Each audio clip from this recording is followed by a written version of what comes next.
I started to feel uneasy about something, but I didn't know what it was.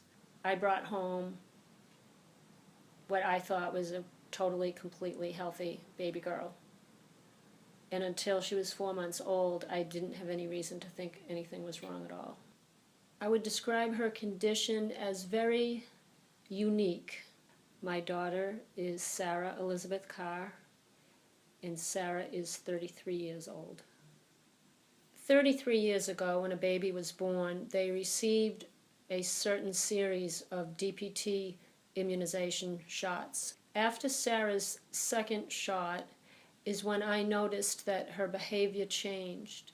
She just wasn't the same as she was, but I couldn't really name it. When she was 5 months old, she started to have seizures.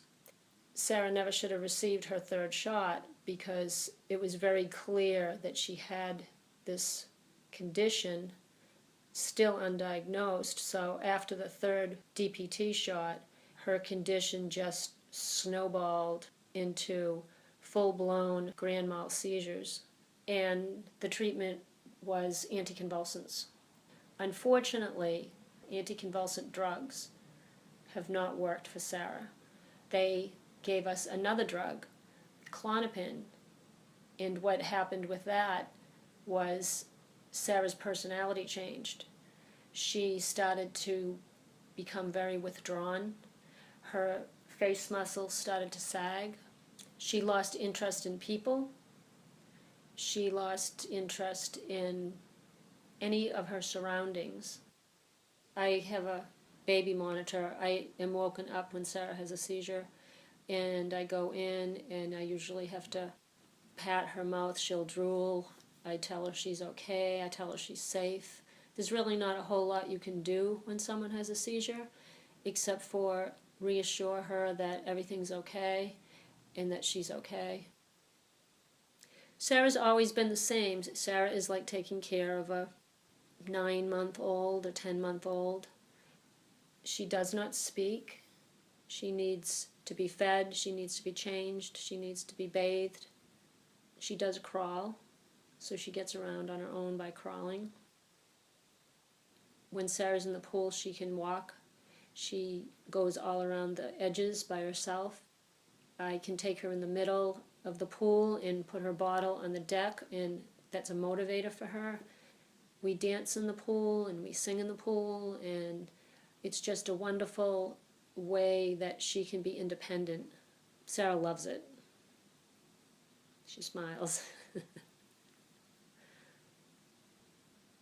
Learning to communicate with Sarah has taken a lifetime, but I know that she listens, and I know that she has a way of responding. It's very hard to describe. You have to just be with her. But she lets you in. Sarah keeps me strong. I am getting older, but I lift her every day. I lift her in and out of the wheelchair, in and out of the car, in and out of the bathtub. I do a lot of lifting. When it's time to go out, I always tell Sarah we're going out. It's much easier in the summer, of course, but in the winter we have to put on boots, the coat and the hat and all of that. We put her feet into straps and strap her feet in, strap her shoulders in. We have 2 wheelchairs, one to get in and out of the house, one to get in and out of the car. So I take that wheelchair and I wheel it out to the driveway, and I pick Sarah up and put her into the car. So when we get to our destination, I take that wheelchair out, I assemble that, and I lift Sarah out of the car and put her into that wheelchair, and then we go about our business. What matters to me the most about having a wheelchair van is it's going to give us freedom.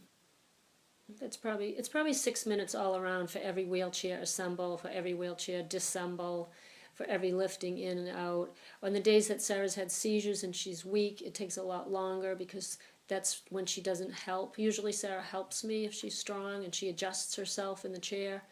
But when she's weak, there's a lot of pulling and readjusting and pulling and readjusting.